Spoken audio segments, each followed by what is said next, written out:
तो अभिनंदन है आप सभी का फिर से एक ऑर्गेनिक केमिस्ट्री के नए वीडियो में।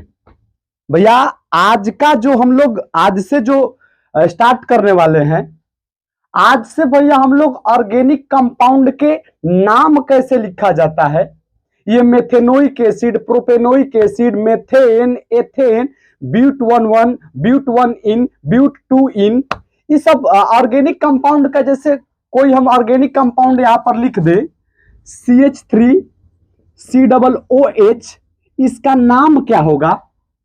जैसे भैया हमारा CH3 C double bond O CH3, इसका नाम क्या होगा भैया हमारा CH3Cl, इस कंपाउंड का नाम क्या होगा। CH3 CH2 double bond CH3, इस कंपाउंड का नाम क्या होगा। आज से भैया हम लोग इसी बात पर चर्चा करने वाले हैं। और ये जो भैया हमने ऑर्गेनिक केमिस्ट्री का सीरीज आप लोगों के सामने स्टार्ट किए हैं, भैया सब्सक्राइब कर लीजिए। अभी हम पूरे organic chemistry free of cost में भैया हमारे यूट्यूब पर आपको पूरी तरीका से ऑर्गेनिक केमिस्ट्री पढ़ाने वाले हैं। तो विनम्रता भाव से यही अनुरोध रहेगा कि आप लोग अभी सब्सक्राइब करिए, लोगों के पास शेयर कर दीजिए, वीडियो पर लाइक कीजिए भैया हमारा, और एक प्यारा सा कमेंट भैया जब हम आपके लिए कर रहे हैं तो इतना तो आपका दायित्व तो बन ही रहा है कि इतनी सारी कामों को आप जरूर करेंगे। क्योंकि भैया हम जो ये सीरीज स्टार्ट किए हैं, ये तब तक सीरीज चलता रहेगा जब तक आपका ऑर्गेनिक केमिस्ट्री खत्म ना हो जाए पूरी तरीका से, ठीक है ना। तो यही हम कहेंगे, आज से भैया हम लोग पढ़ने वाले हैं कार्बनिक यौगिकों का नामकरण, नोमेनक्लेचर ऑफ ऑर्गेनिक कंपाउंड। शुरू से पढ़ेंगे, जीरो से पढ़ेंगे भैया, जीरो लेवल से जितने सारे रूल होंगे, जितने भैया हमारे फंक्शनल ग्रुप होंगे, पॉलीफंक्शनल ग्रुप होंगे, भैया एरोमेटिक कंपाउंड होंगे, सारे चीजों को भैया हम लोग एक एक करके पढ़ने वाले हैं। धैर्यता पेशेंस के साथ हम लोग समझेंगे, बूझेंगे, बहुत सारे एग्जाम्पल हल करेंगे, बहुत सारे रूल पढ़ेंगे। इन तमाम चीजों के बारे में आप लोगों के साथ डिस्कस होने वाला है, ठीक है ना। तो भैया आइए स्टार्ट करते हैं कार्बनिक यौगिकों का नामकरण, ठीक है ना। हम कुछ सारी बातों को लिख रहे हैं, जब जीरो से यहां से पहला हेडिंग डाले हम तो बहुत सारी बातों को बताते चलेंगे। डायरेक्ट नाम पर तो हम नाम नहीं बता देंगे कि इसका नाम क्या होगा, इसके लिए कुछ रूल फॉलो करना पड़ेगा। तो उन तमाम प्रकार के रूलों को हम अभी यहाँ पर लिख रहे हैं और आपको समझा रहे हैं। बात करते हैं भैया हमारे कार्बनिक यौगिकों के नामकरण कैसे कैसे किया जाता है। देखिए भैया हमने कुछ बात लिखा हुआ है, आपको यहाँ पर कुछ बातों को याद रखना उखना नहीं है। हम जो बता रहे हैं थोड़ा एक दो बार पढ़ देते हैं, थोड़ा दिमाग आपका खुल जाए, ऑर्गेनिक कंपाउंड के नोमेनक्लेचर के बारे में कुछ आप लोग आइडिया लगा सके।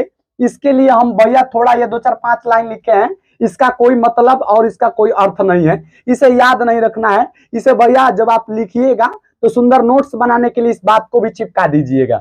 देखिए हमने लिखा हुआ है कि कार्बनिक यौगिकों के नामकरण के लिए 2 विधियां प्रचलित है। हमने क्या लिखा, तो हमने लिखा है भैया कि ऑर्गेनिक कंपाउंड के अगर आप नाम लिखना चाहते हैं तो इसके लिए 2 तरीके होते हैं।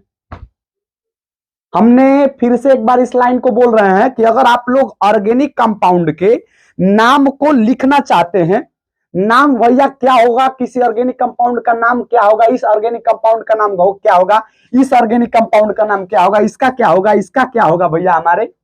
तो अगर आप लोग नाम जानना चाहते हैं, नाम लिखना चाहते हैं, तो इसके लिए 2 तरीके होंगे, मतलब 2 विधियां होगी, ठीक है। एक ही काम करने के लिए बहुत सारे तरीके होते हैं, जैसे एक मैथमेटिक्स, एक मैथ के प्रश्न को हल करने के लिए बहुत सारे तरीके होते हैं।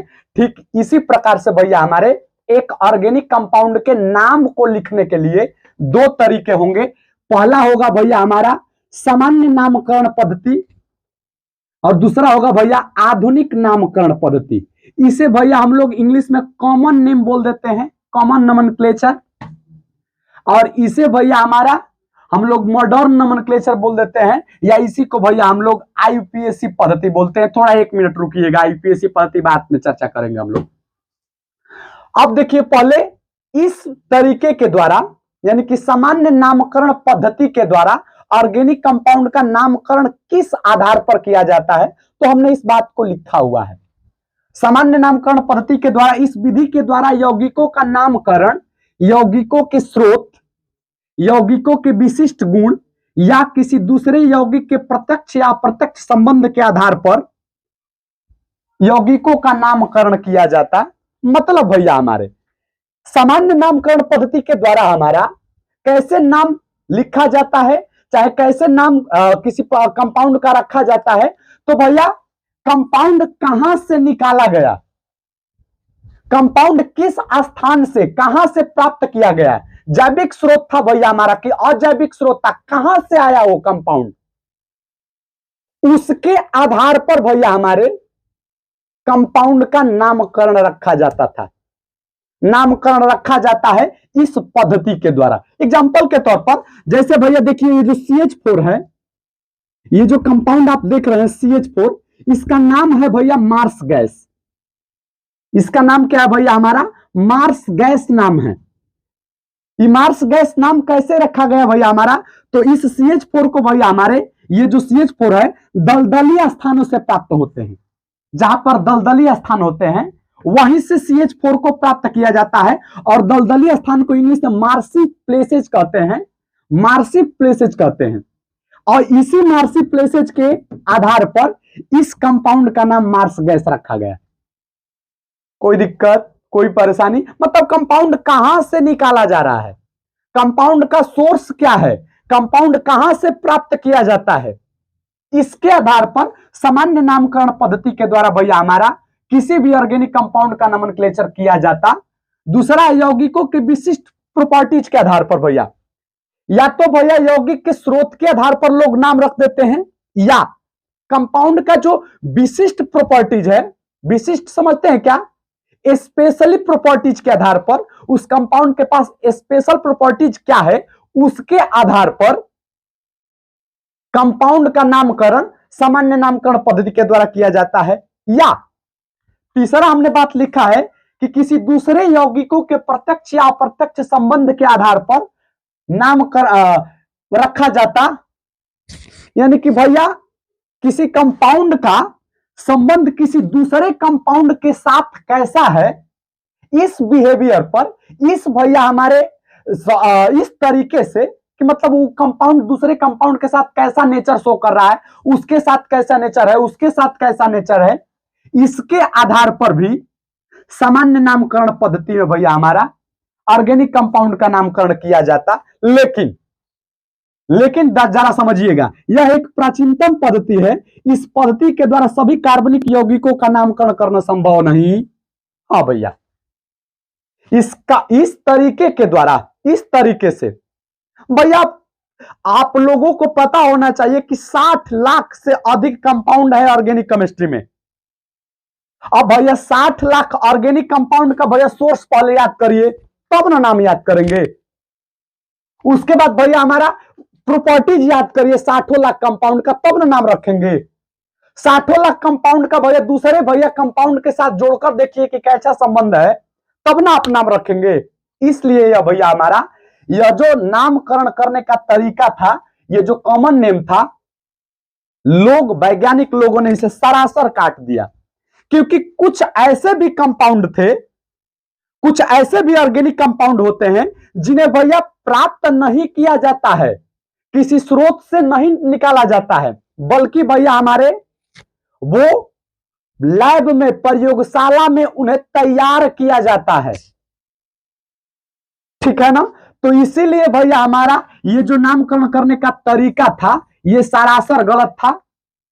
अब भैया हमारा जब गलत हो गया तो वैज्ञानिक लोगों के सामने ये बड़ी समस्या हो गई कि जब तक आप किसी के नाम के बारे में ही नहीं जानेंगे, जब तक आप किसी व्यक्ति का नाम ही नहीं जानेंगे तो उसके प्रॉपर्टीज का खाक जानेंगे, उसके भैया बारे में कैसे जानकारी प्राप्त करेंगे, उसके केमिकल रिएक्शंस कैसे पढ़ेंगे, उसके फिजिकल प्रॉपर्टीज कैसे पढ़ेंगे, उसके स्ट्रक्चर कैसे बनाएंगे। अगर आपको नाम ही नहीं पता है तो कैसे आप उस कंपाउंड के पूरे चीजों के बारे में पढ़ेंगे।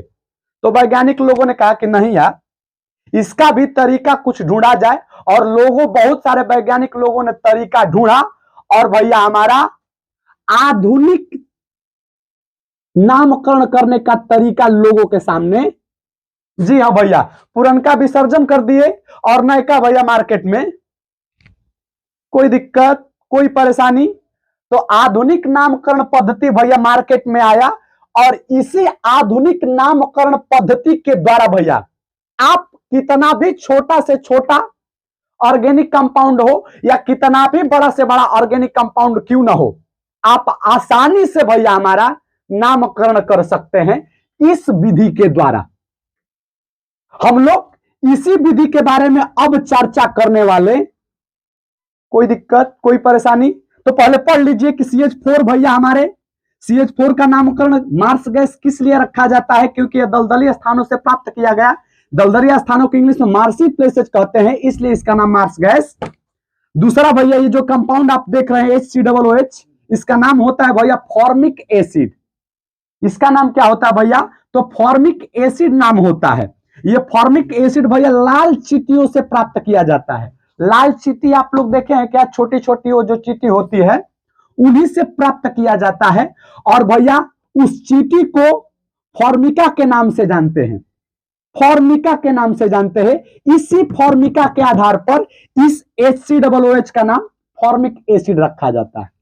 अब देखिए जो भैया यूरिया है, यूरिन से प्राप्त किया जाता है, इसलिए इसे यूरिया नाम दे दिया गया। कोई दिक्कत, कोई परेशानी? समझे क्या बातों को, समझे क्या चीजों को बढ़िया से।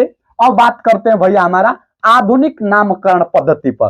तब तक ये जो बातों आपको लिखना है लिख लीजिए। जो पद्धति है, दूसरा जो तरीका है कार्बनिक यौगिकों का नामकरण करने के लिए, उसका नाम है आधुनिक नामकरण पद्धति, या इसी को भैया हमारे IUPAC भैया हमारे सिस्टम या IUPAC नामकरण वाला पद्धति कह देते हैं।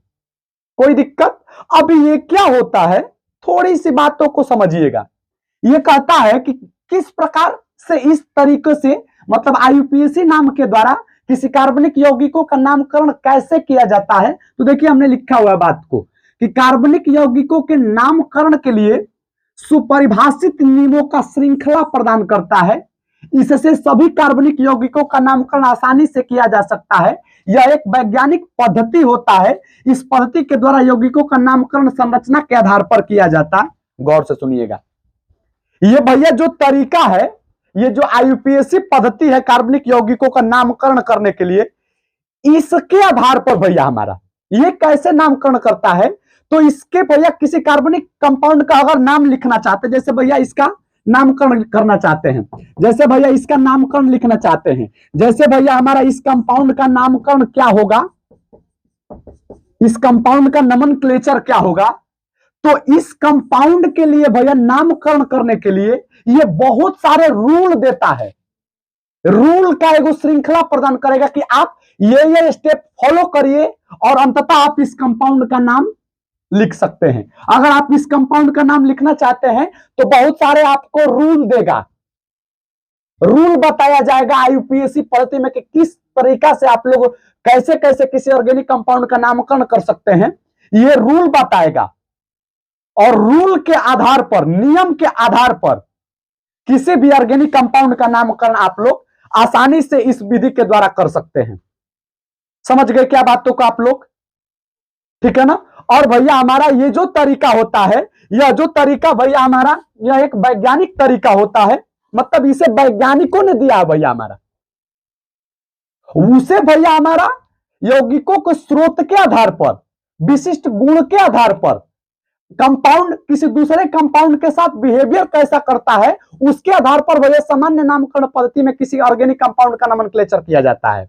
जबकि इस पद्धति के द्वारा, इस तरीकों के द्वारा भैया हमारा किसी ऑर्गेनिक कंपाउंड का नामकरण करने के लिए ये बहुत सारा रूल देगा, रूल बताया जाएगा कि अगर आप किसी क्वेश्चन को हल कर रहे हैं तो पहले आप इस फॉर्मूला को टिक करिए, ये फॉर्मूला लगाइए, उसके बाद मान को बैठाइए, उसके बाद कैलकुलेशन करिए, उसके बाद आप लोग उत्तर पाइए।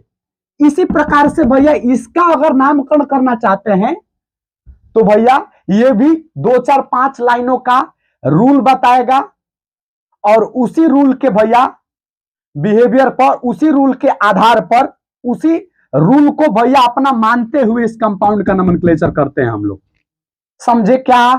आप लोग समझ गए ना? देखिए आईयूपीएससी का जो फुल फॉर्म होता है, आईयूपीएससी का फुल फॉर्म, आईयूपीएससी का फुल फॉर्म, तो आई का मतलब इंटरनेशनल, यू का मतलब यूनियन होता है, पी का मतलब भैया हमारा प्योर, ए का मतलब ए को भैया मतलब नहीं, ए का मतलब अप्लाइड होगा, और सी का मतलब केमिस्ट्री होगा, यानी कि international union of pure and applied chemistry भैया हमारा आईयूपीएससी का फुल फॉर्म होता है। ठीक है ना? तो इस बात को भी अपने कॉपी पर नोट करिएगा। और भैया अब जो वीडियो आने वाली है, इस वीडियो के बाद भैया एकदम मतलब मानकर चलिए कि हम लोग शुरू से ऑर्गेनिक कंपाउंड का नामकरण सीखने वाले हैं। हमें भी अंदर से भैया बहुत ज्यादा खुश हैं इस बात को बताकर कि हम भी चाहते थे कि स्टार्ट करें, लेकिन भैया कुछ मिल नहीं पा रहा था, कुछ हो नहीं पा रहा था। लेकिन अब तो भैया हम मान गए हैं कि एकदम स्टार्ट करेंगे ही करेंगे, कुछ भी हो जाए, लेकिन पूरा ऑर्गेनिक केमिस्ट्री पढ़ाएंगे ही पढ़ाएंगे। भले भैया टाइम मिले या ना मिले, वीडियो एडिट कर पाए या ना कर पाए, लेकिन पढ़ाएंगे। कोई दिक्कत, कोई परेशानी तो जुड़ जाइए हमारे साथ कल से भैया। Nomenclature of alkene, nomenclature of alkene, alkyne, alcohol, फिर उसके बाद भैया कार्बोक्सिलिक एसिड, एल्डिहाइड, सल्फोनिक अम्ल, नाइट्राइल, नाइट्रो, सारे भैया एक एक हेडिंग करके एक दिन में दो दो भैया हमारे चीजों को बताएंगे। और भैया इसे हम लोग बढ़िया से बहुत सारे एग्जाम्पल को हल करते हुए, बहुत सारे भैया रूलों को समझते हुए, तरीकों को समझते हुए हम लोग हल करेंगे। तो आज के लिए बस इतना ही। आपको ये वीडियो कैसी लगी आप अपनी राय कमेंट बॉक्स में जरूर लिखिएगा। और आप भी उत्साहित हैं इस बात के लिए तो एक प्यारा सा कमेंट भैया जरूर करिएगा, क्योंकि आपके एक बड़ा भाई मानते हैं या जो भी कुछ मानते हैं, विनम्रता भाव से अनुरोध करता है कि कुछ आप लोग भी करिए। हम आप लोगों के लिए लगे हैं तो कुछ आपका भी दायित्व तो बन रहा है। हम ज्यादा यहाँ पर इमोशनली वाली बात नहीं कहेंगे, क्योंकि भैया सच में हम अगर किसी चीजों से हमें अगर आप ब्लैकमेल करना चाहते हैं तो बस एक चीज से आप लोग ब्लैकमेल कर सकते हैं, और वो भैया केवल और केवल मीठी बातों से। अगर आप सच में हमारा अपना बनाना चाहते हैं तो आप मीठी बाड़ी बोलिए हमारे साथ, हम आपके पक्ष में हमेशा जीवन भर खड़ा रहने के लिए तैयार है। ठीक है ना? हम बस इतना ही चाहते हैं आप लोगों से। सब्सक्राइब जरूर करके जाइएगा। बाकी आपको वीडियो कैसी लगी राय जरूर देकर भी जाइएगा। धन्यवाद, प्रणाम आप सभी को।